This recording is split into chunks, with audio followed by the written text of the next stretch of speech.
Je ne peux pas vous contaminer, vous ne pouvez pas me contaminer.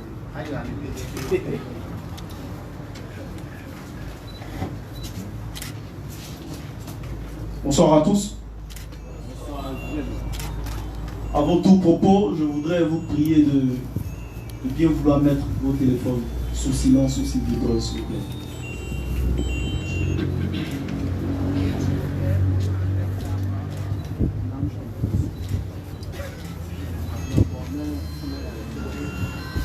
Je vous invite également à faire preuve de discipline, d'éviter également les allers et retours, s'il vous plaît.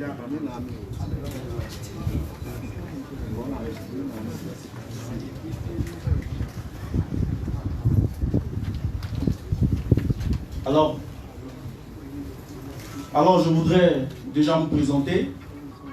Je suis Zadi Constant, porte-parole du Jonce panafricaniste. Et aujourd'hui, vous êtes tous réunis ici à une convention du Jonce panafricaniste Côte d'Ivoire et de la Nouvelle Côte d'Ivoire présidée par l'honorable Nyamia Konan. Alors, sans plus tarder, nous allons amorcer notre programme. Et déjà, nous allons appeler le SG de la Nouvelle Côte d'Ivoire, dénommé Swanga Lucien, pour le message de bienvenue. Merci.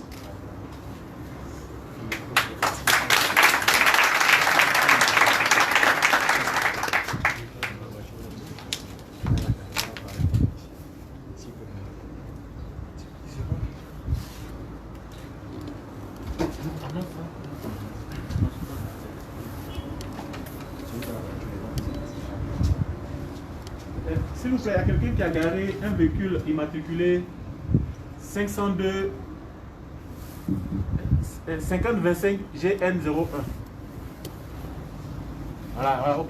Merci, allez se déplacer.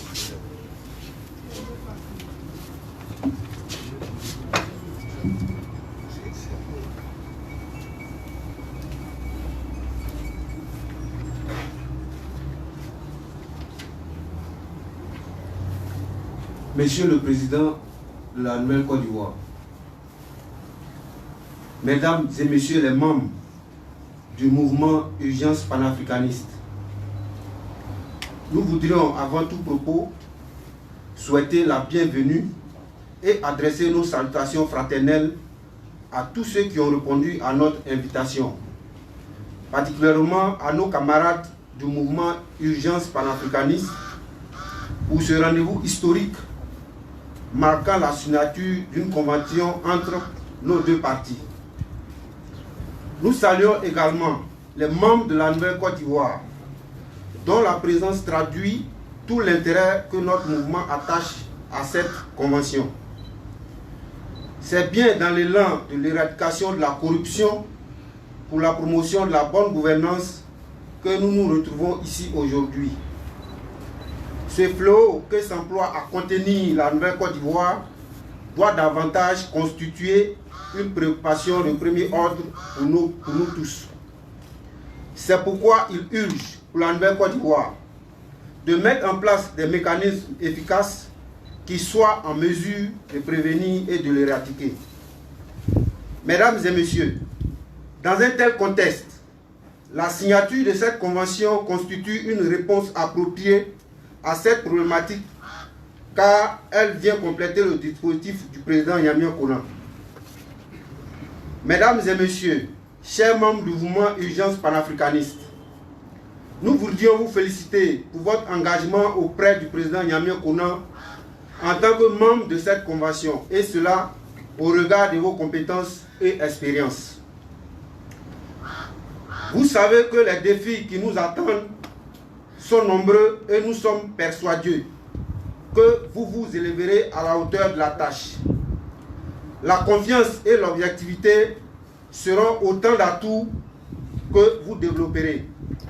Vous serez également jugé sur votre faculté d'adaptation, la qualité de vos analyses, la pertinence de vos recommandations et le respect des principes que nous nous sommes donnés. Nous voudrions enfin et très sincèrement que vous soyez les porte-parole du président Nyamia Konan auprès des populations ivoiriennes pour les sensibiliser afin de lui garantir une victoire éclatante au soir du 31 octobre 2020. Je vous remercie.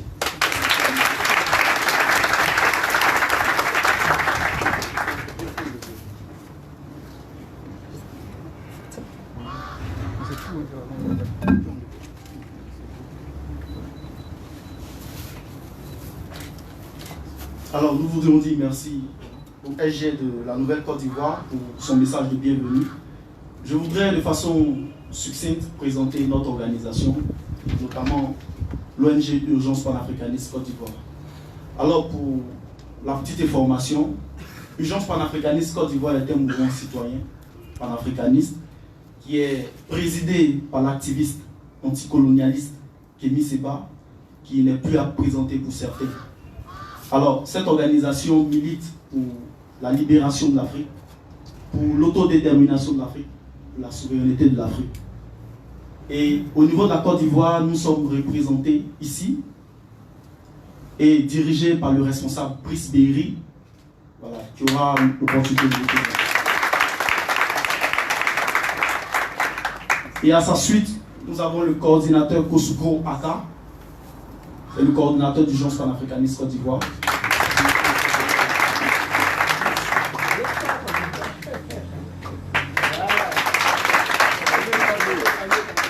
C'est le coordinateur dynamique, très engagé. Et je voudrais également préciser qu'au sein de notre ONG, nous avions plusieurs sections. Nous avions des sections au niveau d'Agoville, qui sont déjà représentées ici. Agoville, s'il vous plaît.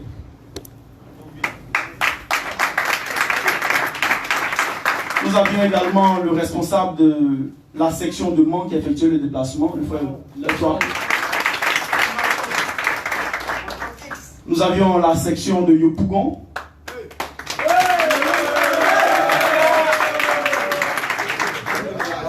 Nous avions la section de Bégerville.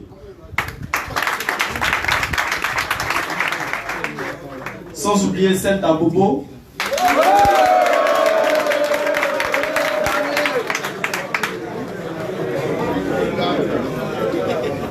Je cite également la section Urgence panafricaniste à Niamey.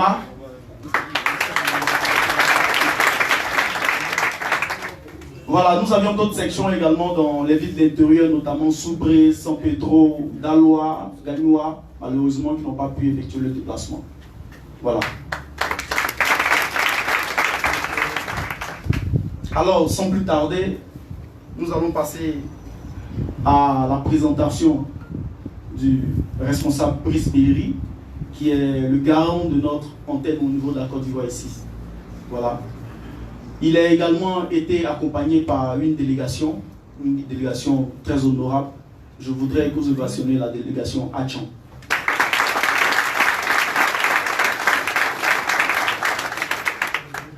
Alors, nous allons donner l'occasion à notre responsable d'Urgence panafricaniste Côte d'Ivoire, le dénommé Brice Béry, pour donner un discours. Merci. Merci.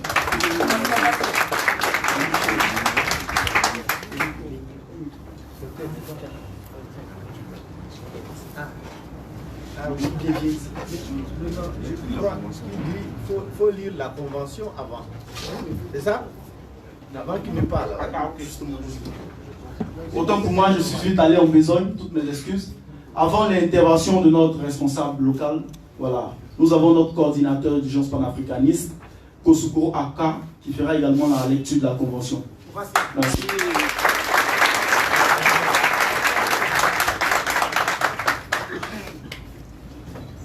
Bonsoir à tous. Bonsoir, chers honorables. Bonsoir au responsable local de l'ONG Urgence panafricaniste, le docteur Brice Béry, que je vous demande d'ovationner.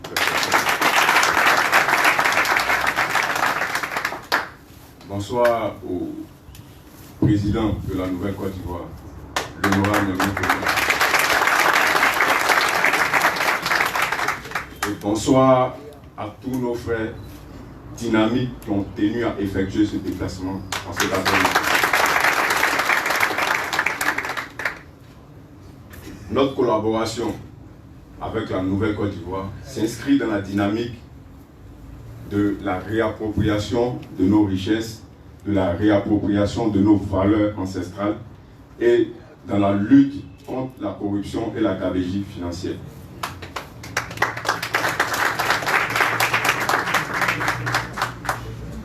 Donc, avec votre permission, je vais lire la convention qui, à partir d'aujourd'hui, unira le parti politique dénommé la Nouvelle Côte d'Ivoire et l'ONG Urgence panafricaniste présidée par Kémy Séba. Nous, ONG Urgence panafricaniste Côte d'Ivoire et le parti la Nouvelle Côte d'Ivoire présidé par l'honorable Miamia Konan, membre de cette convention pour l'unité du peuple africain et le changement, animé par les objectifs et principes énoncés dans la présente charte, observant les effets néfastes de la conférence de Berlin qui s'est tenue le 15 novembre 1884 au 26 février 1885, notamment la division de l'Afrique et la division des Africains, précipitant le déclin de l'Afrique et la naissance des micro-États incapables de se développer individuellement et de contrecarrer toute politique de domination et de prédation néocoloniale et impérialiste. Guidés par notre mission commune d'unir les Ivoiriens et les Africains de manière générale et de défendre les intérêts stratégiques de notre peuple, réaffirmant notre volonté de défendre les intérêts stratégiques des Ivoiriens et des Africains de manière générale, réaffirmant notre volonté collective d'œuvrer ensemble pour la lutte contre la malgouvernance et la corruption, pour la conquête du pouvoir d'État afin de l'exercer pour le bien-être des populations ivoiriennes et africaines. Résolus de mettre en œuvre les décisions de notre Union, sommes convenus de ce qui suit. Article 3 de la Convention. Les objectifs de cette alliance sont les suivants. Fédérer tous les partis politiques de l'opposition autour des intérêts du peuple et les inviter à rejoindre notre alliance. Garantir la liberté d'expression. Favoriser les échanges intercommunautaires en Afrique au détriment des échanges extérieurs.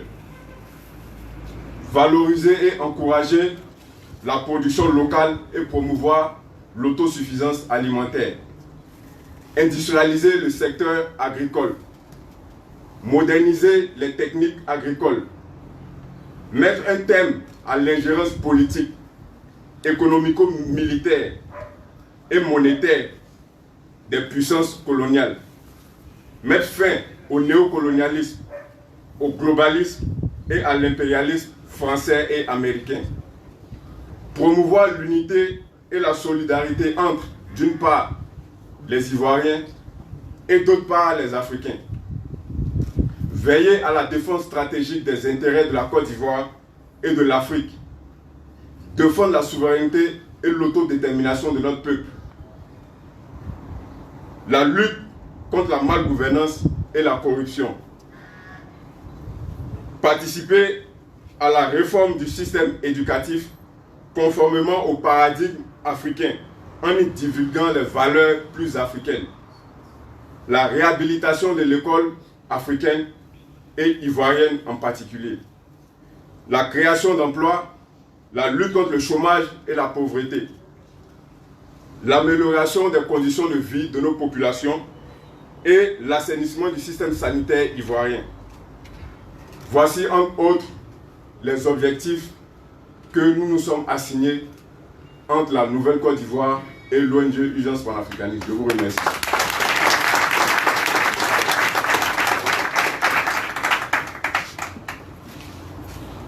Merci au coordinateur Koussoukou Waka. Alors sans plus tarder, nous allons poursuivre. Et bien avant, je voudrais faire une précision. Comme vous le saviez, l'Urgence panafricaniste est bien évidemment un mouvement panafricain qui s'insurge, autant pour moi, contre toute ingérence politico-militaire, qui milite pour l'autodétermination d'Afrique. Mais dans le même temps, nous sommes conscients des maux qui minent nos sociétés. Au sein de nos États, nous avions des problèmes endogènes. Et parmi ces problèmes endogènes, nous avions la corruption, nous avions la malgouvernance. Et l'une des personnalités politiques qui a fait ses preuves contre la corruption est bien l'honorable Nyamio Konan.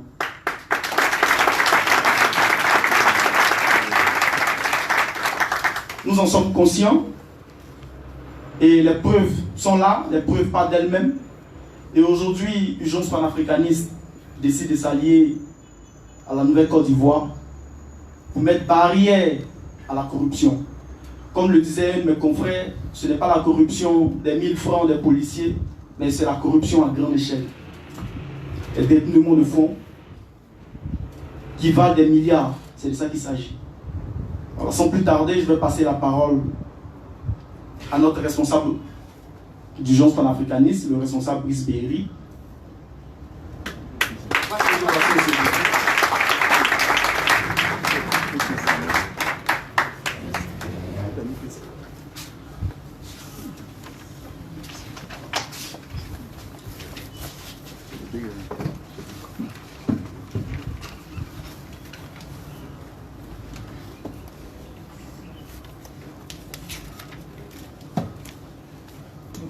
Bonsoir, chers amis.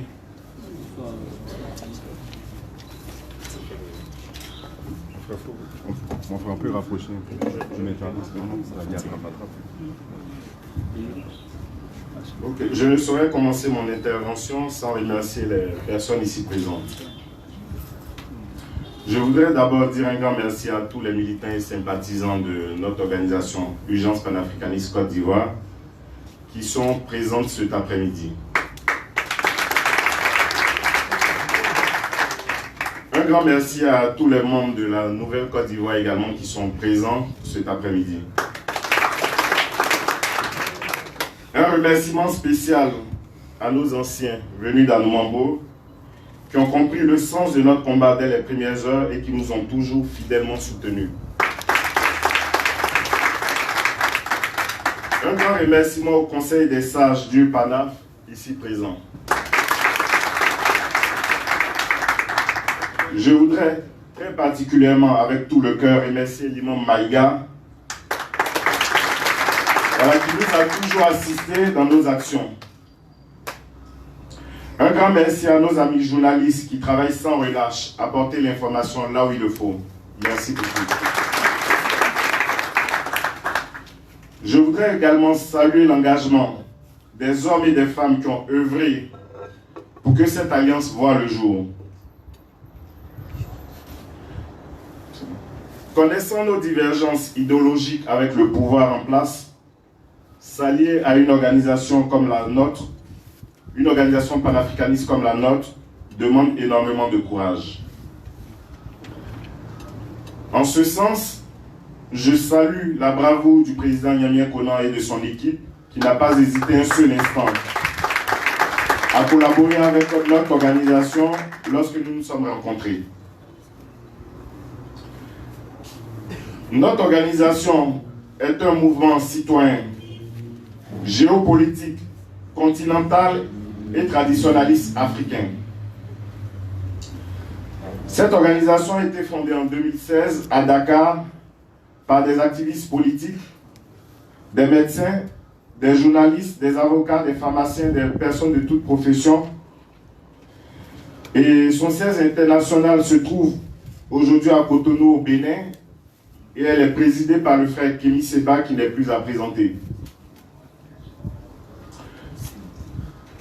Ce jour très historique pour nous marque le début d'une collaboration officielle que nous voulons pérenne, pleine de succès pour les prochaines échéances électorales présidentielles, législatives, régionales et municipales.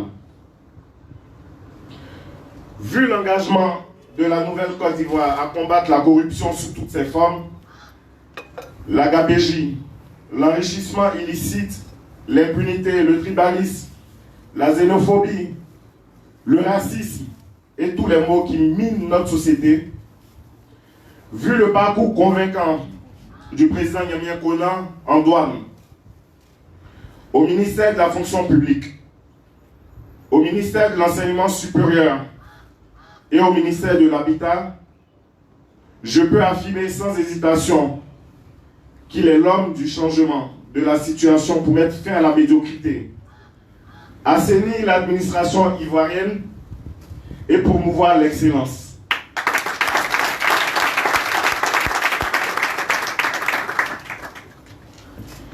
Et oui, chers peuples de Côte d'Ivoire, chers amis panafricains, chers amis journalistes qui êtes ici présents, voilà toute la raison de notre engagement à son côté. Nous souhaitons avec lui bâtir une Côte d'Ivoire nouvelle, avec pour objectif, pour chaque citoyen, une formation de qualité, un emploi bien rémunéré et une condition de vie décente.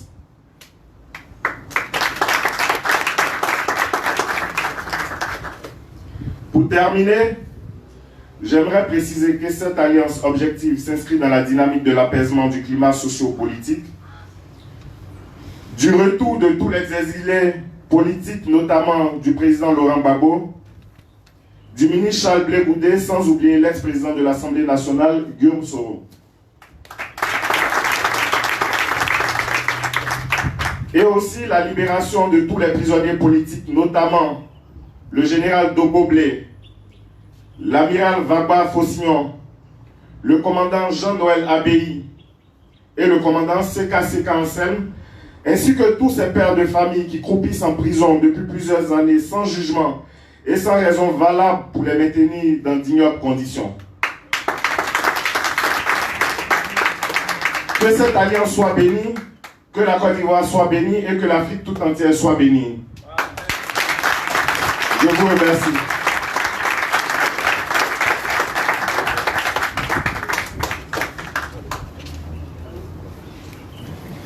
Merci. Merci infiniment au responsable Brice Beiri.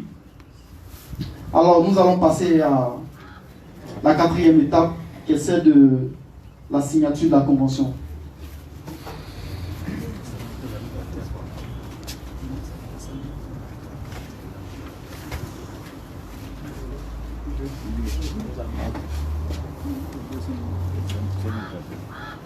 Alors, bien avant de passer à la signature de la Convention, je voudrais saluer ici nos amis de la presse. Fabrice Tété, représenté, journaliste du Temps, c'est ça? Le Temps. Et Jérôme Ndri pour le Nouveau Réveil. Olivier Dion pour l'Intelligent d'Abidjan. Debailly pour la connexion ivoirienne.net. Kwasi Landry Franck pour Ovadiab Media. Venance Aka pour l'Inter. Eddie Bibi pour l'Infodrome. Et Franck Nguessan pour Abidjan.net.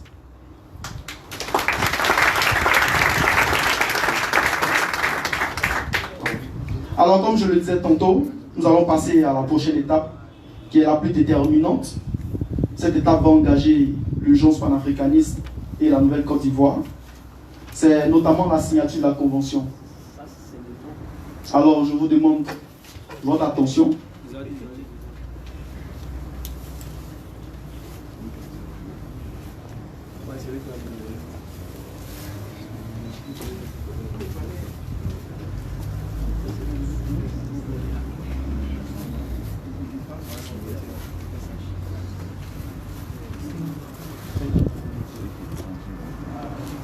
Alors, nous demandons à nos amis de la presse de se rapprocher.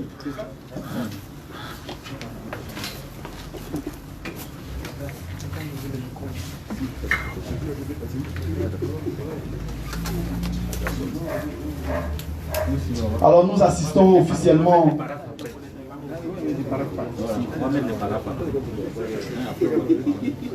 Alors, nous assistons officiellement à la signature de la convention,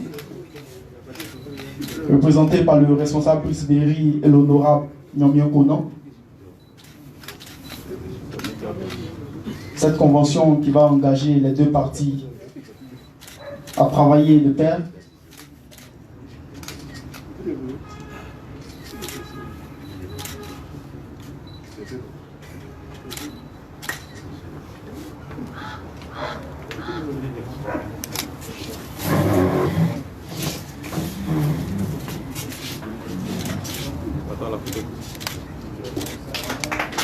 Sous vos ovations, s'il vous plaît. Merci. Alors, la signature est enfin officielle. Elle engage l'ONG Urgence panafricaniste et la Nouvelle-Côte d'Ivoire. Merci.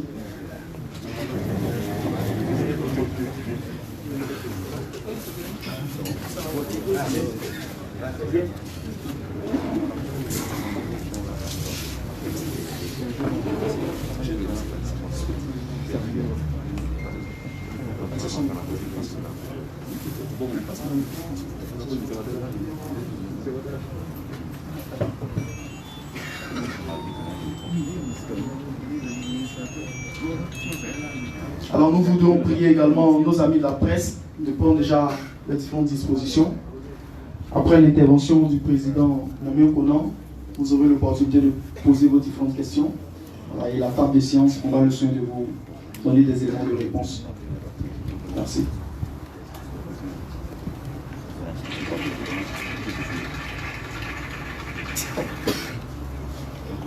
Alors, sans plus tarder, sous vos ovations, accueillons le président de la Nouvelle-Côte d'Ivoire pour son allocution.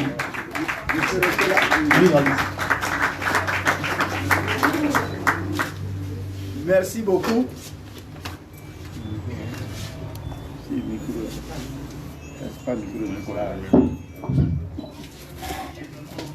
Merci beaucoup.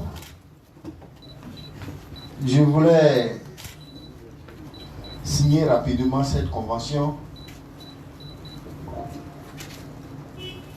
avant de parler. Alors, sans plus tarder, sous vos ovations, accueillons pour éviter que l'urgence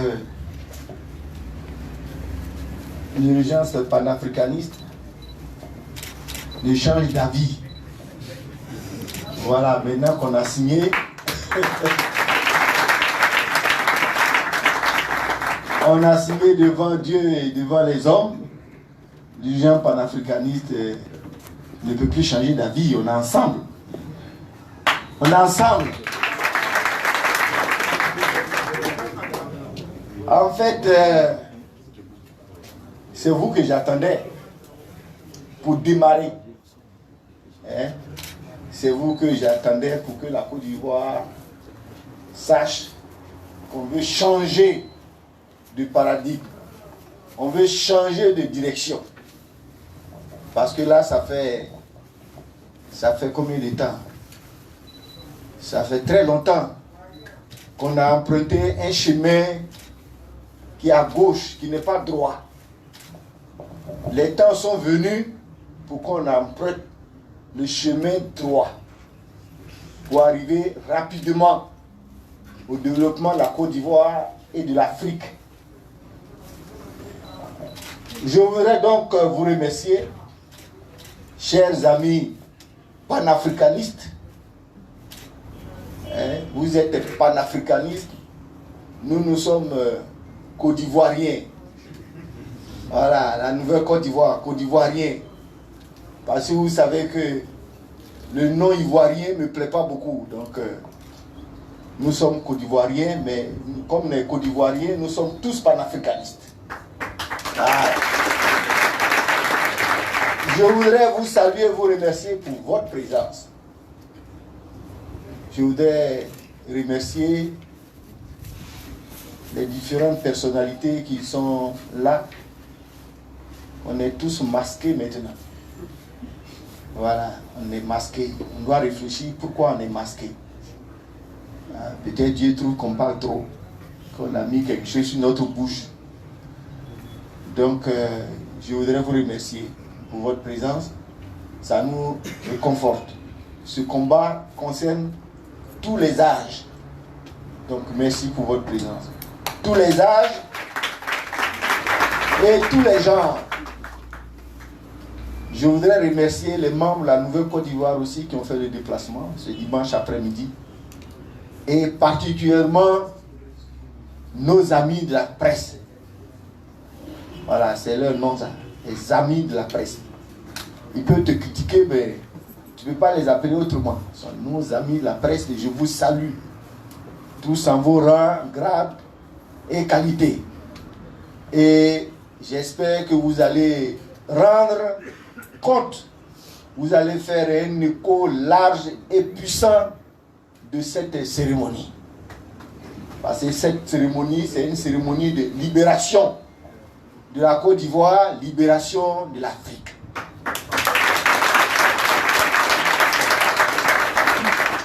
C'est une plateforme pour le développement de l'Afrique. C'est une plateforme pour le développement. Et pour que l'Afrique se développe,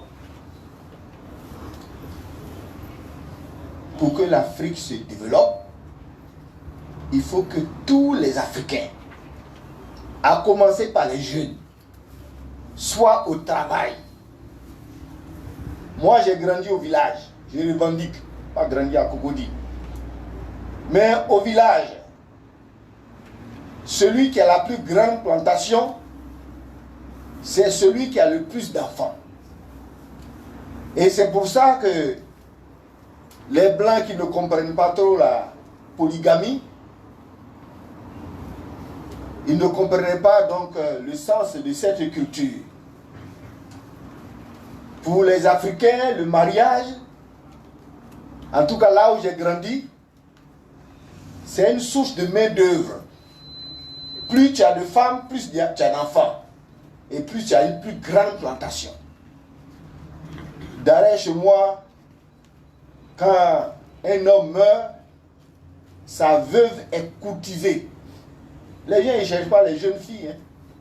Ben, ils ne sont pas sûrs qu'elles vont faire des enfants. Ils cherchent une veuve qui a déjà des enfants et dont il a la preuve qu'elle va faire encore des enfants. Parce qu'il lui veut une grande main-d'œuvre pour avoir une grande plantation. Alors, je ne sais pas d'où nos dirigeants actuels sont allés chercher cette idée de vouloir développer leur pays en laissant la moitié, la main-d'œuvre au chômage. Ça, c'est bizarre. Vous avez la moitié des jeunes qui ne travaillent pas et vous dites, on veut développer l'Afrique, on veut que l'Afrique soit émergente. Mais vous avez tout faux. La Chine est devant aujourd'hui parce qu'ils sont nombreux. Ils sont nombreux à travailler. La Chine est devenue la première puissance économique du monde, on ne veut pas le dire, c'est ça, en réalité. Parce qu'ils sont nombreux. Nous, on a des mains-d'œuvre valides et on laisse les gens. Ils se lèvent le matin, ils ne savent pas quoi faire. Mais la Nouvelle-Côte d'Ivoire dit non. Il faut que tous nos enfants, tous les Ivoiriens, en âge de travailler, soient mis au travail de gré ou de force.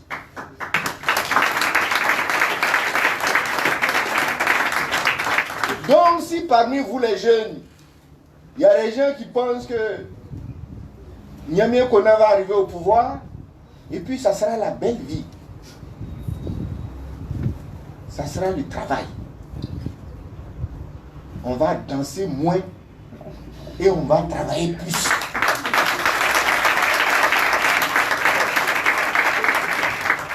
Mais je suis conscient en même temps que pour vous mettre au travail, il faut vous former. Il faut vous former. Or, la formation que vous recevez en ce moment ne vaut rien. C'est une formation qui ne vous permet pas de travailler. qui vous permet d'avoir des parchemins, des diplômes. Et quand vous avez ces diplômes-là, comment vous les appelez, BTS ou Master, c'est après ça que vous vous demandez, mais c'est pour faire quel travail?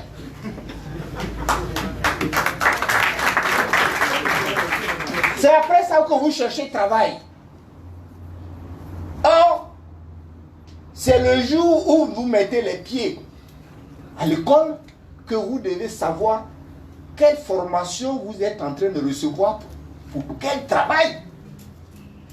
Mais je comprends. Comment vous acceptez d'aller en formation, 20 ans d'études, sans savoir c'est pour quel travail? Non. Il y a des gens qui aujourd'hui sont en train de faire, excusez-moi, qui sont en train de faire master de lettres modernes, mais ils ne savent pas que si ils ne sont pas enseignants, c'est cabine cellulaire. Il y a des gens qui sont en train de faire sociologie, mais ils savent bien que sociologue, ce n'est pas un travail. Qu'après ça, il risque de se retrouver chez un Libanais, derrière un bureau, à compter des casiers.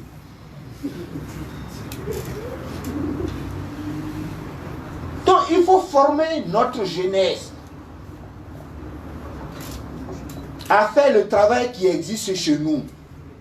Le travail qui existe chez nous est différent du travail qui existe de l'autre côté de la Méditerranée et de l'autre côté de l'Atlantique. C'est un travail qui est différent.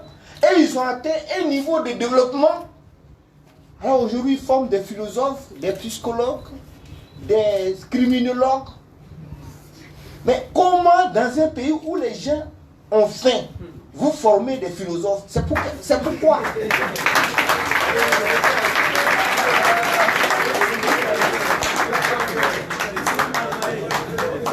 Mais dans un pays où, comme la Côte d'Ivoire, où on importe 500 milliards de francs de riz par an, et vous formez des criminologues, vous avez quel problème?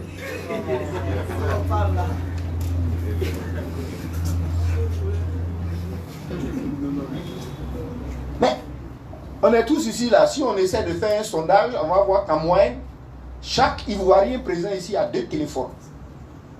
Mais on a besoin de téléphones. Pourquoi on ne forme pas notre jeunesse à fabriquer des téléphones portables? C'est interdit. C'est interdit. Les Chinois ne sont pas nés avec. La preuve, au début on appelait ça Shintok, quand ils apprenaient là. Aujourd'hui, la Chine est numéro 1 dans le téléphone portable. C'est Huawei qui est numéro 1.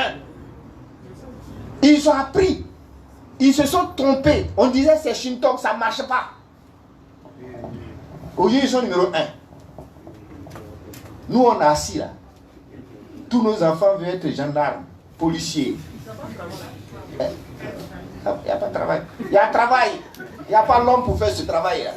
Parce que vous recevez une formation qui est inadaptée. Dans quel pays il n'y a pas de travail?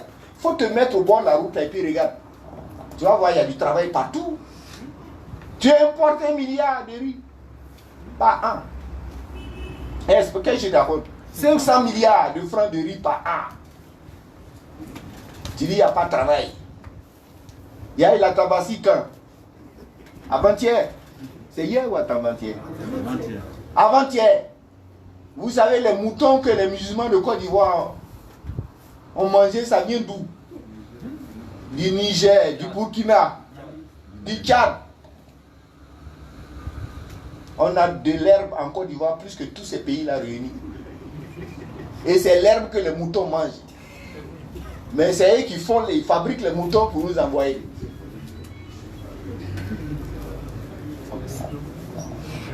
Le sous-développement là, c'est là. Si on veut, le jour qu'on va décider de produire tout ce que nous consommons, à commencer par la nourriture, et de consommer tout ce qu'on produit, il n'y aura plus de travail à faire que de main-d'œuvre. le chômage ne va plus exister. Mais tant qu'on est assis là, on attend l'aide. Mais les gens nous donnent l'argent parce qu'ils n'ont aucun problème. Ils savent qu'on va utiliser cet argent pour acheter des choses qu'ils fabriquent. Ils savent que s'ils nous prêtent de l'argent ou ils font des dons, ça va faire tourner leur économie. C'est pour ça qu'ils nous donnent. Hein. Ou bien vous n'avez pas encore compris.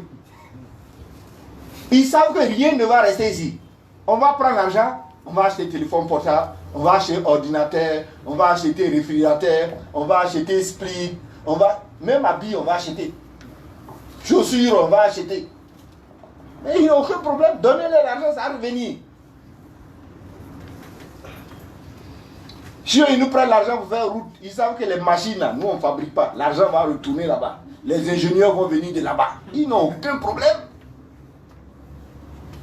Mais le jour qu'on va décider qu'on produit ce qu'on consomme, et on consomme ce qu'on produit, il n'y a plus de chômeurs.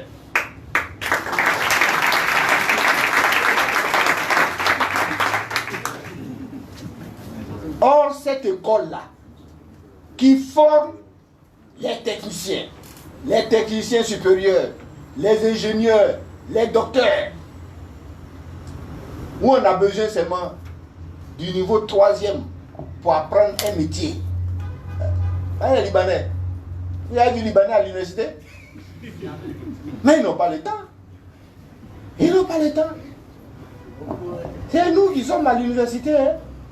Les étrangers viennent ici en Côte d'Ivoire à cause des accueils. On leur dit que les Ivoiriens, là, ils aiment l'université. Il y a travail là-bas, mais ils sont à l'université.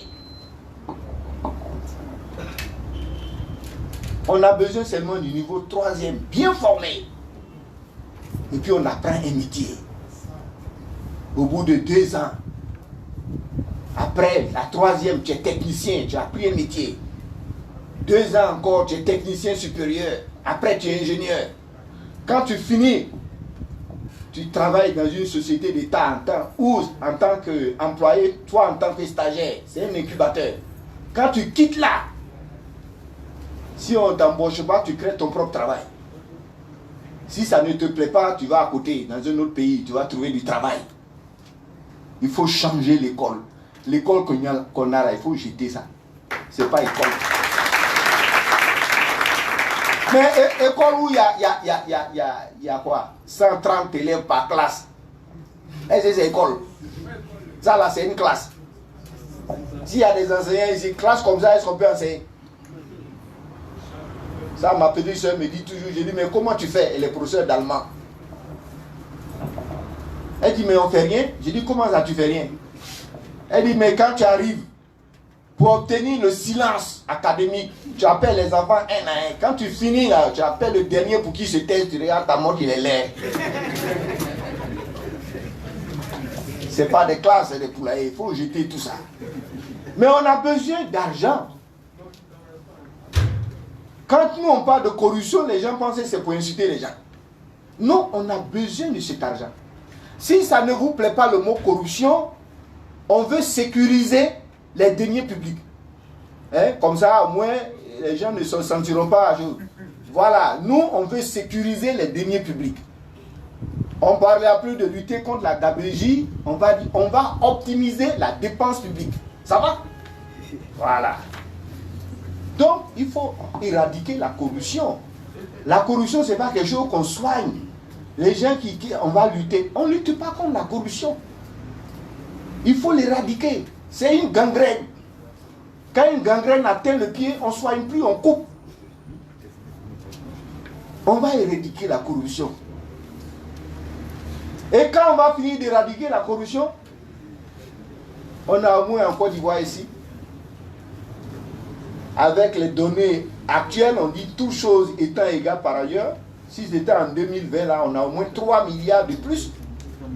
Hein? Pardon, voilà, 3 000 milliards de plus. Oui, on aura au moins 3, si c'était là, si la nouvelle Côte d'Ivoire était au pouvoir, là, on allait avoir 3 000 milliards de plus pour investir dans la formation des jeunes. Parce qu'il faut créer au moins 2 établissements d'enseignement technique et professionnel par département. Le premier établissement est agricole. Le deuxième, c'est là où on apprend à fabriquer les moteurs de voitures, les télévisions, tout ce qu'on... Ouais, les broyeuses de cacao, etc. Les choses dont on a besoin. Et puis quand il y a un troisième établissement, il y en aura en ce moment-là, c'est sport, études. C'est là où on va fabriquer les Didier Drogba.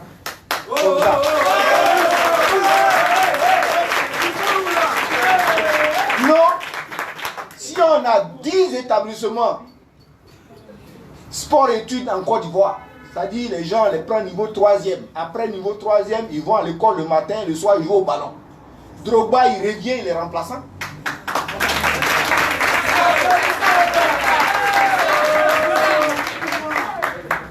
Il est remplaçant. Dans celle-là, ça là, il est remplaçant. Des gens qui jouent au ballon toutes les après-midi pendant 10 ans, lui, il vient là, il est remplaçant. Ou bien le président la fixe, sinon, il ne peut pas jouer. Et c'est pourquoi nous voulons mettre fin à la corruption. Mais le jour où en Côte d'Ivoire, un président va aller à la télévision, au lieu de parler de choses dont personne ne comprend rien, il dit, je déclare solennellement qu'en ce jour sacré du 7 août, la corruption est terminée. Mais elle est terminée parce que c'est parce que lui-même il est corrompu que la corruption existe. Mais tant que le président ne prend pas, le ministre ne peut pas prendre.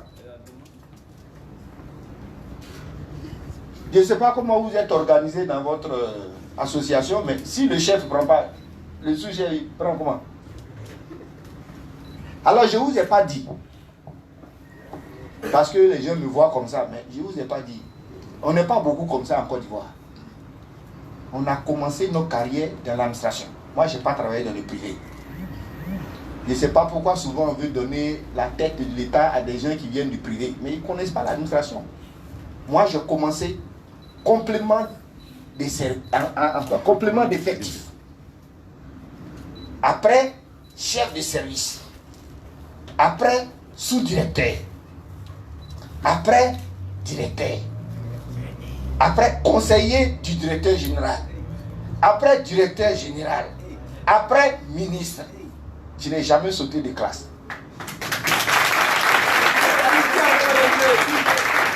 Donc, vous voyez, ministre, après ministre. Baba.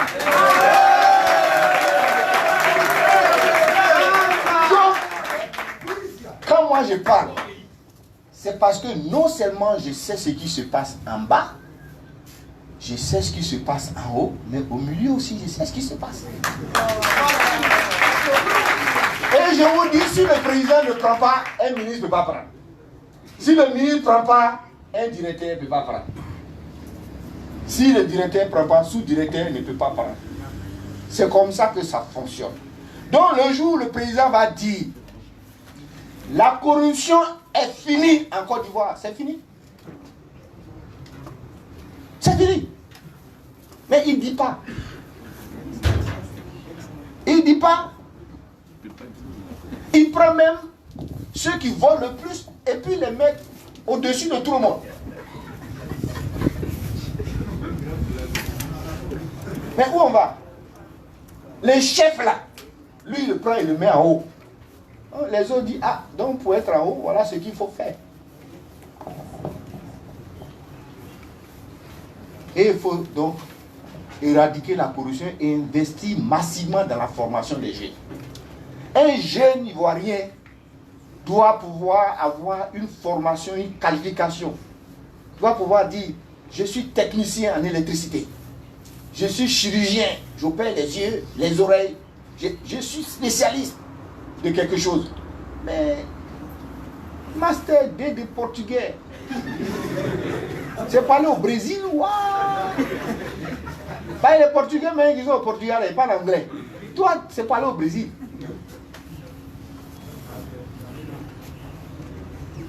Quand je dis ça, on dit, ah, ils n'aiment pas les littéraires. Mais est-ce que moi, est-ce qu'on peut aimer les littéraires ou détester les littéraires? Je ne comprends pas. Je ne les déteste pas. Je me bats contre ce système inhumain qui condamne notre jeunesse au chômage et à l'oisiveté. Vous ne formez pas les gens, vous dites, ah, il est en rupture avec la loi. Mais il faut qu'il mange. S'il a trouvé un couteau pour aller manger, il va prendre. On va investir massivement dans la formation de la jeunesse. Donc ça, c'est une priorité. Pour mettre toute la jeunesse ivoirienne au travail, il faut la former. Et on va la former.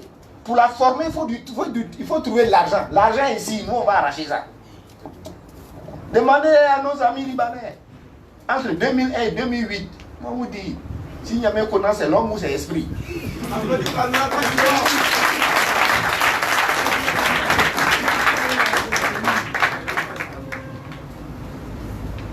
Mais tout ça, on peut faire. Est-ce que vous savez que il y a des gens qui achètent le cacao ici en Côte d'Ivoire, y compris moi-même.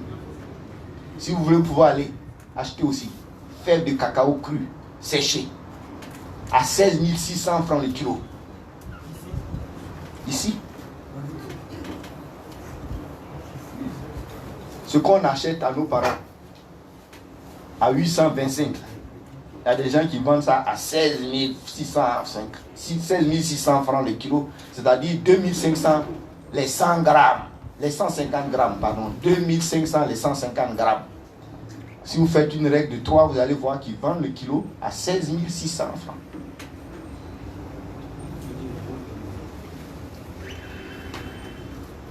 Et donc, on a plus de 2 millions d'Ivoiriens qui sont dans ce travail de cacao.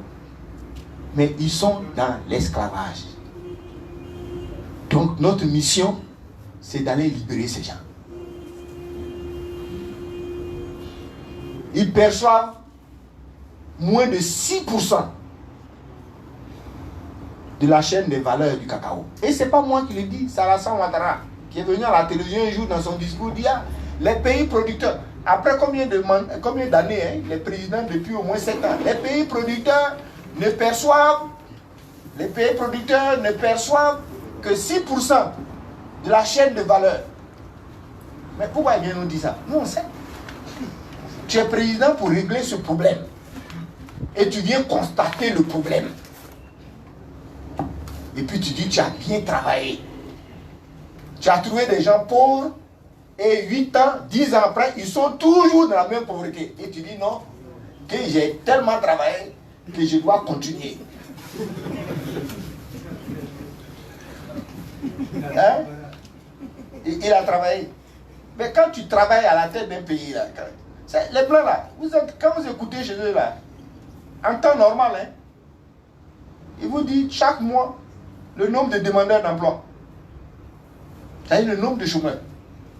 C'est ça qui est leur marqueur, leur thermomètre pour juger la gouvernance, l'efficacité d'un gouvernement se juge en fonction du nombre de demandeurs d'emploi. Eux, ils ne cherchent pas taux de croissance, PIB, émergence, tout ça. Non. Il y a combien de nouveaux demandeurs d'emploi? On m'a envoyé le cacao. Vous allez voir. Je montre ça toujours. Voilà les petits sacs comme ça. Voilà la feuille de cacao. 150 grammes à 2500.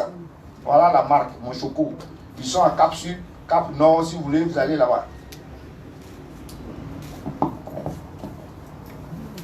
Mais nos parents qui font ça, quand tu leur donnes une tablette de chocolat, quand ils mangent, ils disent c'est bon, hein, c'est quoi ça? Ils ne savent même pas que ça est son cacao en fait. Et pourtant, demandez, il y a des jeunes Ivoiriens qui font du chocolat ici, en Côte d'Ivoire actuellement. Demandez, ils vont vous dire, faire du chocolat, c'est encore plus facile que faire la tchéké. Hein? Apprêtez-vous à manger beaucoup d'atchéké. Parce que quand on sera au pouvoir, ou vous mangez le riz local, ou vous mangez l'atchéké.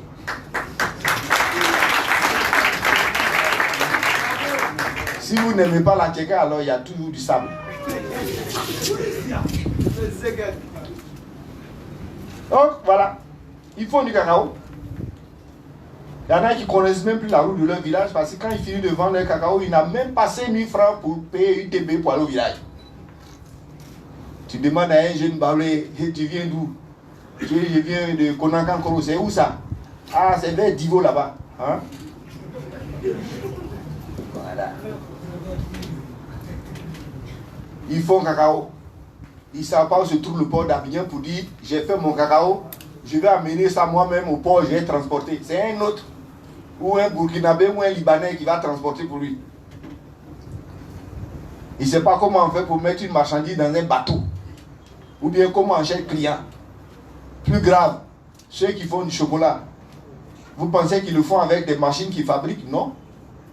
Ils le font avec des machines fabriquées par des Chinois.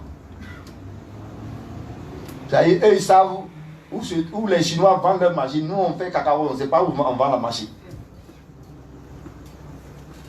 Il y a beaucoup de combats. Vous connaissez Orange Côte d'Ivoire? Nous tous, on a ça dans nos poches, Orange Côte d'Ivoire. C'est la société la plus riche de Côte d'Ivoire. Ils font quoi? Ils font rien. Ils ne fabriquent pas le réseau, c'est Huawei. C'est chinois. Tous les réseaux des 3 compagnies de téléphonie mobile, là, c'est Huawei qui fabrique ça. Le téléphone portable, ce n'est pas Orange qui fabrique. La puce qui est dedans, ce n'est pas lui qui fabrique. Mais pourquoi il a tout cet argent? Non, parce qu'il est en Côte d'Ivoire, où les gens ne savent pas, où les gens ne voient rien. Compagnie de téléphonie mobile, un pays comme la Côte d'Ivoire, on ne peut même pas avoir une société d'État. Pour ramasser tout cet argent-là, Orange Money, regardez le pourcentage qu'il gagne dessus, par jour. Mais, tout ça c'est possible. Mais, il y a un défi qui se dresse devant nous. Une montagne. On ne s'attendait pas à ça. Et on pensait qu'on avait réglé ce problème. Laurent Gbagbo a dit qu'il est le père de la démocratie en Côte d'Ivoire. Hélas, 3 fois hélas, rectification. Il est le père du multipartisme. C'est différent de la démocratie. Il n'y a pas encore de démocratie en Côte d'Ivoire. Et tout ce que j'ai dit là, tout ce que nous voulons faire là, tant qu'il n'y a pas de démocratie, ce n'est pas possible. Et c'est le combat qui se dresse devant nous aujourd'hui. En toute urgence. Les pères indépendants sont partis. Ils avaient tous des partis uniques. On a pensé que leurs successeurs qui allaient venir, ils allaient choisir pour l'intérêt du peuple africain la démocratie. Non. Ils veulent le pouvoir à vie. Ils modifient les constitutions. Quand il a fini de modifier, il dit non. Ça c'est un nouveau départ, ils sont encore là. Mais sans démocratie, il n'y a pas de développement.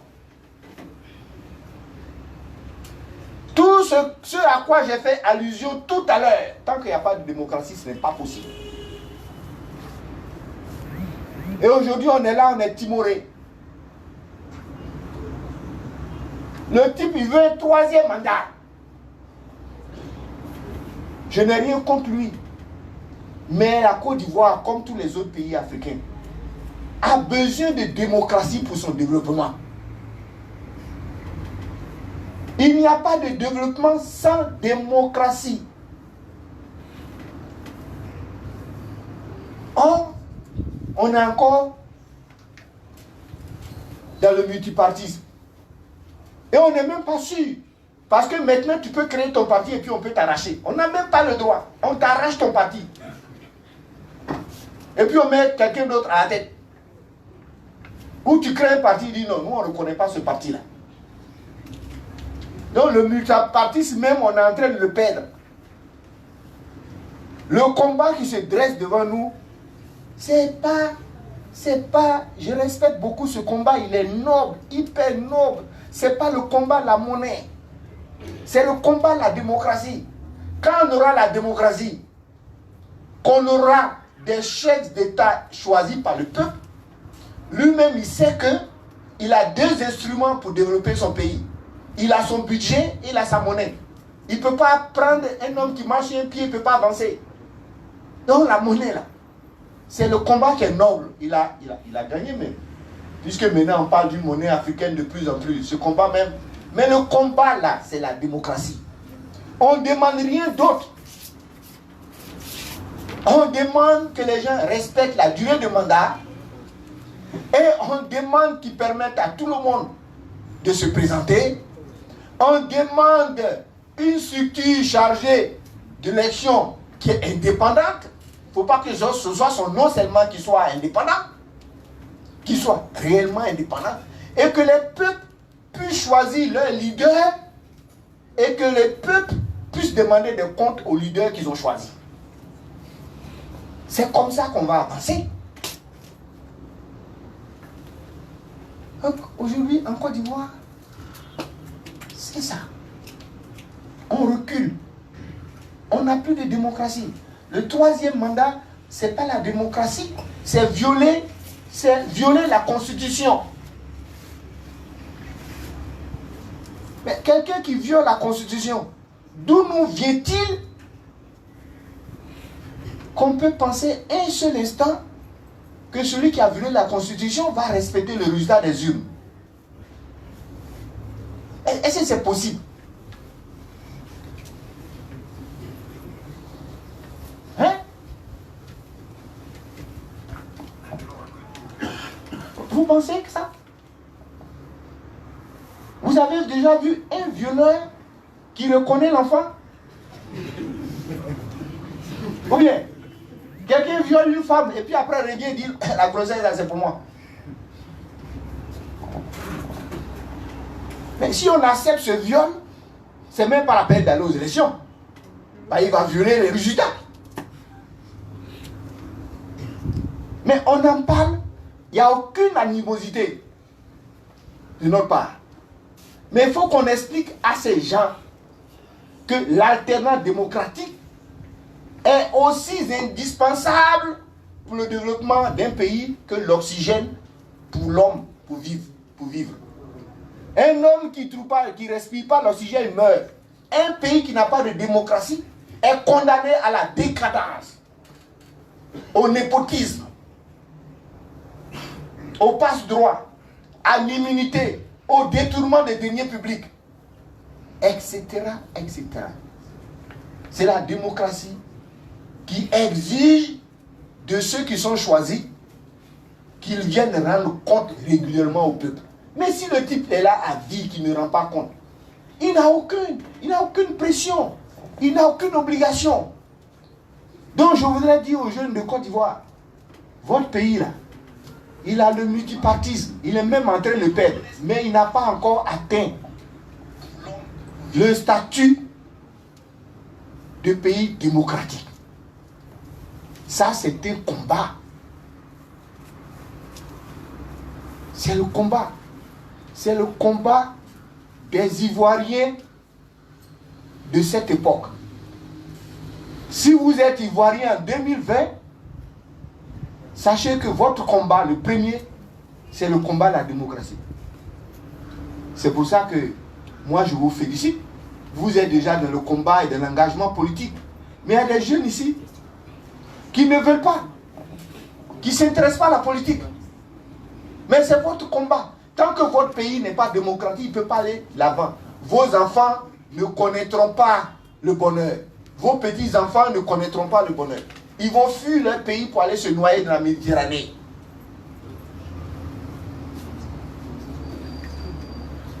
Le jour qu'on va avoir des leaders choisis par le peuple, mais les néocolonialistes, là, ils ne vont même pas venir ici. Parce qu'ils savent que ce président-là doit rendre compte à son peuple. Mais tous les présidents qui sont mal élus ou qui se sont imposés, ils vont se cacher derrière les Français. En Côte d'Ivoire ici, ils se cachent derrière les Français, disent non, c'est la France. C'est pas la France, c'est parce que ils n'ont pas de compte à rendre au peuple qui ne les a pas choisis, ils se sont imposés. Vous connaissez l'histoire de la Côte d'Ivoire? On a eu le multipartisme en 90. En 95, il y a eu le boycott actif parce que le Front républicain se battait pour la reconnaissance de la nationalité du docteur Alassane Ouattara, la reconnaissance de sa nationalité et ses droits civiques. Ils ne sont pas allés aux élections, on a dit boycott actif. En 2000, il y a eu, après, il y a eu le coup d'État qui est passé en 99. En 2000, il y a eu une alliance tactique entre le général Gueye et le président du FPI. Ils ont éliminé tous les autres. Ça, c'est pas la démocratie. Après, il y a eu la rébellion. En 2005, il n'y a même pas eu élection. En 2010, on a pensé que bon, la démocratie allait passer. Non, non. La CEI dit c'est Ouattara qui a gagné. Le Conseil constitutionnel dit c'est Babo. Finalement, qui a gagné? L'armée française. Donc, en 2010, on ne peut pas dire qu'il y a eu démocratie. En 2015, alors là, c'était quoi le RHDP contre le PDCI aux élections. Je ne sais pas, c'est la même chose d'ailleurs. Bon, il n'y a pas eu d'élection, franchement. C'était une mise en scène. Mais 2020 arrive encore. C'est un autre modèle qu'on est en train de nous proposer là. Donc ce combat, il faut le mener, le respect de la Constitution. Ils ont même créé encore, je ne sais pas pourquoi ils créent des choses, là où on ne les attend pas. On leur demande de mettre les enfants, de former la jeunesse et de donner du travail à la jeunesse. Non, non, ils créent encore le parrainage. Mais le parrainage, quand on dit comme ça, mais c'est bien. Il faut que celui qui doit aller à l'élection présidentielle montre au moins qu'il n'est pas seul. Mais là où le bas blesse, quand tu regardes la procédure mise en place, celui qui a un numéro de carte, le numéro de la carte d'identité de quelqu'un, puisqu'il est candidat, donc il a le fichier électoral, il peut produire sa fiche de parrainage sans son avis. Or, l'État RHDP a le numéro de carte d'identité de tout le monde. Donc, ils n'ont pas besoin de nous consulter pour produire, pour nous faire de nous leur parrain. Donc, un système comme ça, si ça passe chez nous ici, plus personne ne va nous respecter en Afrique. Comment vous pouvez accepter ça? Ils vont prendre ça, éliminer les candidats dont ils ne veulent pas et se faire accompagner par des candidats qu'ils ont choisis. Parce qu'ils vont leur donner. Il y a des candidats là. Vous n'allez jamais voir sur le terrain en train de chercher parrain, mais ils vont les avoir. On va leur donner. Mais ce combat-là, il reste à mener le combat de la démocratie. Si on arrive à avoir la démocratie, je pense que les Ivoiriens ont soif de changement. Les Ivoiriens ne peuvent pas choisir à nouveau quelqu'un qui a déjà échoué s'il y a la démocratie. C'est passé par la démocratie qu'on se comporte aussi bizarrement en Afrique. On a eu beaucoup de choses. Hein? Moi, je pense que les colonialistes, les impérialistes, ils nous ont donné tout. Et puis après, nous-mêmes, on est parti leur redonner ça. Le preuve vient de chez nous ici. Regarde nos frères maliens. Que Dieu les aide. Vous avez élu quelqu'un, et puis aujourd'hui, on dirait que ce n'est pas eux qui l'ont élu. Il faut bien réfléchir avant d'élire quelqu'un. Il faut être sûr. Il faut bien comprendre ce qu'il dit, pour ne pas regretter. Donc, je voudrais, ça ne figure pas de façon claire dans notre convention, mais je voudrais dire, ce n'était pas prévu. Mais plus le temps, plus on approche de l'élection, plus on se rend compte qu'il n'y aura pas de démocratie. Et les gens sont prêts à violer le résultat des urnes pour s'imposer coûte que coûte. Coûte que coûte. Coûte que coûte. Donc, il faut qu'on s'asseye pour réfléchir. Il faut qu'on trouve des chefs pour aller leur parler. Pour dire qu'il ne faut pas faire ça. Le pays a besoin de démocratie. Même le plus intelligent d'entre nous, quand il fait 10 ans, il doit partir. Et c'est comme ça la nature. Hein? Regardez nos traditions. Chez les Hébriers, là. C'est les générations. Vous avez beau être intelligent, quand votre temps finit, je ne sais pas à quel âge, après vous allez à la retraite. La chanson qui dit de 7 à 77 ans. Mais c'est 77 ans. Normalement, après 77 ans, un homme doit se retirer. C'était 75 ans dans notre constitution. Mais 77 ans, ça veut dire quoi? Toutes les choses qui existent, chers amis jeunes, puisque vous êtes jeunes pour la plupart, c'est pour ça que je vous dis ces choses, c'est 77 ans. Le législateur avait mis dans notre constitution 75 ans. Mais en fait, normalement, il devait mettre 77 ans. Ça dit, un enfant, quand on te met au monde là, 2 ans. 2 ans, tu ne sais pas ce que tu fais. Tu ne sais même pas ce que tu fais. Tout ce que tu trouves par terre, tu manges. Tu es bébé. 2 ans. Après ces 2 ans, ta formation dure 25 ans. Il te faut 25 ans pour bien te former. Il y en a là, ils ne terminent pas leur formation. C'est ça le problème qu'on a aujourd'hui. Ils restent là vers 18 ans ou 15 ans et puis ils ont fini. Et puis ça rentre dans le gouvernement. 25 ans la formation. Après ces 25 ans, tu as 25 autres années d'expérience. La formation ne suffit pas. Après 25 ans, tu vas prendre encore 25 ans pour travailler. Pour appliquer ce que tu as appris pendant ta formation. Donc là, à partir de 52 ans, tu es formé et tu as l'expérience nécessaire pour diriger. Et tu peux diriger comme ça encore pendant une génération, c'est-à-dire pendant 25 autres années. Ça fait 77 ans. Quand tu as fini ça, tu dis ta révérence. Les gens ont plus de 77 ans. Et puis ils disent, il n'y a rien en face. C'est après moi, c'est moi. Mais ça ne marche pas. C'est parce que la nature a prévu. La nature n'a pas prévu ça. Tu as 25 ans pour donner le meilleur de toi-même à ton pays.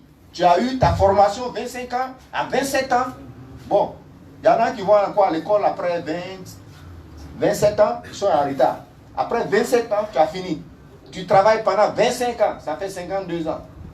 Là, tu as l'expérience de l'école, la formation, tu as l'expérience du travail. Après, tu commences à gouverner. Tu peux gouverner. Après 25 ans, 77 ans, c'est fini. 78 ans, tu veux être candidat, il y a un problème. Au-delà, il y a 2 problèmes.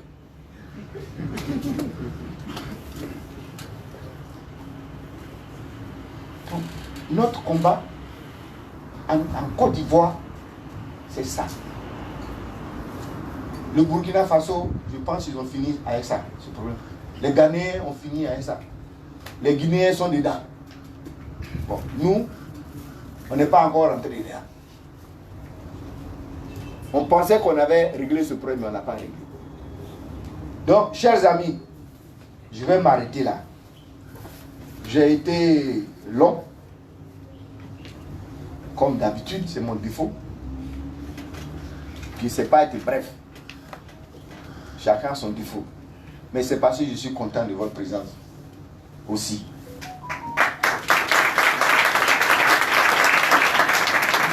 On va se donner la main. On va se donner la main. Et on va le faire pour la jeunesse ivoirienne. On va se donner la main. On va aller. Vous êtes organisés. Nous, on est une jeune organisation. On va s'appuyer sur vous pour arriver là où on doit arriver. Et on ne va pas compter le temps. Parce que vous êtes jeunes.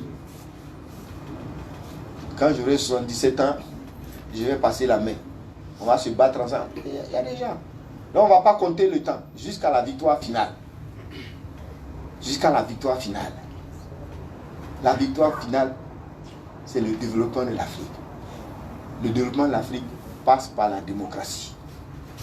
On nous a donné l'indépendance, mais on est en train de jouer avec la démocratie. Donc cette indépendance ne nous sert pas. On a des dictateurs qui vont se cacher derrière les présidents français, européens. Eux, ils n'ont pas besoin d'eux. Donc, merci beaucoup. Je compte sur vous. Je compte énormément sur vous. L'engagement que j'ai pris en public, comme en privé, moralement, comme juridiquement, ne sera jamais renié.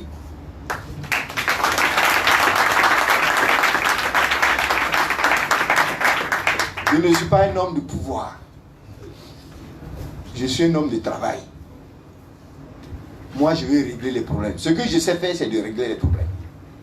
J'aime pas, je pourrais jamais, vous n'allez jamais me voir marcher comme ça, président, non. Moi, je veux régler un problème par jour en Côte d'Ivoire. En 5 ans, j'ai réglé 365 problèmes multipliés par 5. C'est ça que je cherche. Régler des problèmes. Le pouvoir ne m'intéresse pas. Donc vous allez voir, c'est très facile de travailler avec moi. Je ne cherche pas à être le chef. Mais je veux régler un problème au moins par jour. Voilà, un problème par jour. Vous voyez, cacao là, on prend ça. On dit non, tant que le cacao n'a pas atteint au moins une valeur de 5 000 francs, on n'exporte pas ça. Parce que les Français, quand ils cueillent les raisins là, tant que ce n'est pas devenu du vin, ça ne sort pas. Hein, c'est pas ça? Voilà. Ou bien quand ils font le blé, tant que ce n'est pas farine là, ils n'ont jamais envoyé le blé à quelqu'un. Ils font farine d'abord. Ou bien si c'est farine, la société qui est ici leur appartient. Puis ils font farine avant de vendre. On va faire la même chose. Donc on va régler un problème par jour. Mais au bout de 2 ans là, il n'y a même plus de problème. C'est comme ça la douane. Hein. Quand j'ai fini de régler les problèmes, j'ai dit, je m'en vais. Et quoi? J'ai dit, oui, pour aller au paradis, il faut mourir. Donc prenez. Ils ont pris. Bah, j'avais fini. Et jusqu'au jour d'aujourd'hui, ils n'ont qu'à me dire qu'est-ce qu'ils ont ajouté. Rien. Bah, ils étaient bien ficelés. Et le seul travail qu'ils ont eu, c'est que moi je leur ai expliqué, j'ai dit ça, ici là, c'est comme ça, il ne faut pas toucher. Ici là, c'est comme ça, ne touchez pas. Ici là, bon. Dès que je suis parti, ils ont essayé, ils touchent. Et puis une semaine après, leur travail là, quand ils ont touché, ils cherchent maintenant à remettre. Ce travail, ils ont fait ça. Enlever et puis mettre. Sinon, tout était fait. Merci beaucoup. Vous pouvez compter sur moi.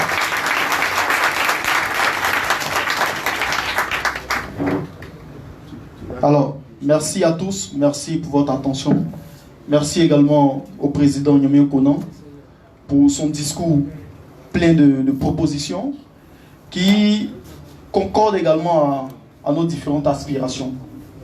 Nous croyons que les 2 parties signataires de cette alliance s'engageront mutuellement pour l'avenir de la Côte d'Ivoire, pour l'avenir de l'Afrique. Sans plus tarder, nous allons passer la parole aux différents journalistes. Nous leur prions d'être précis et concis. Il y a des questions? Non, il n'y a pas de questions. Il n'y a pas de questions. Il n'y a pas de questions. Il n'y a pas de questions, vous avez déjà tout dit. On a signé. C'est fini. C'est de ça qu'il était question. Non, on est venu pour signer, on a signé. Merci, président. Alors, merci aux journalistes qui sont là tout compris, qui nous donnent la tâche facile. Alors, sans plus tarder, nous allons clore cette convention et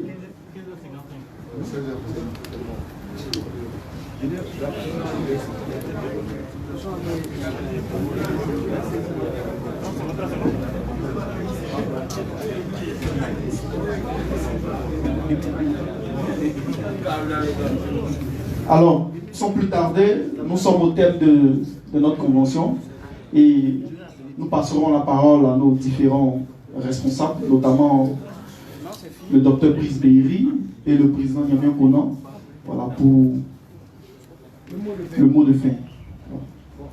Je vais commencer et puis tu vas terminer à la rage. En tout cas, merci beaucoup. Je sens que la jeunesse ivoirienne est déterminée à prendre son avenir en main. C'est de ça qu'il s'agit. Ne laissez pas les vieux décider pour vous. Voilà, décidez pour vous-même. C'est vous qui savez mieux que quiconque ce qui est bien pour vous.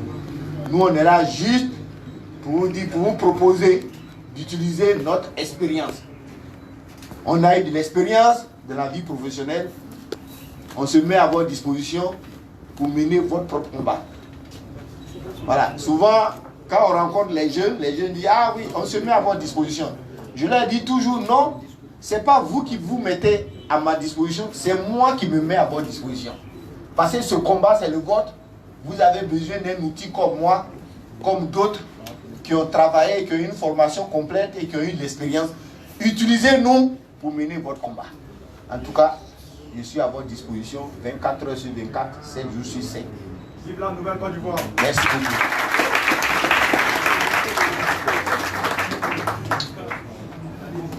Chers amis africains, chers amis panafricanistes, tous les journalistes ici présents, je voudrais encore une fois de plus vous dire merci. Je profite de cette occasion pour dire encore merci au président Niamey Kona et à toute son équipe qui nous ont fait confiance. Et merci à tous les frères d'Urgence panafricaniste également pour la confiance qu'ils nous ont faite lorsqu'on leur a expliqué qu'on devait bientôt signer une alliance avec le parti La Nouvelle Côte d'Ivoire. C'était difficile. Je suis désolé de faire cette confidence, mais je vais quand même le dire. C'était un peu difficile de faire comprendre à certains frères que nous qui sommes apolitiques, aujourd'hui, décidons d'accompagner le président Niamey Kona dans sa tâche. Mais Dieu merci, finalement, on a pu convaincre, pas convaincre, mais on a pu leur faire comprendre la nécessité, l'urgence de s'unir à ce grand homme. Encore merci pour votre présence et que Dieu nous aide. Alors, merci. Bon, la séance est levée. Merci. Alors, nous invitons tous nos confrères à rester assis. Voilà.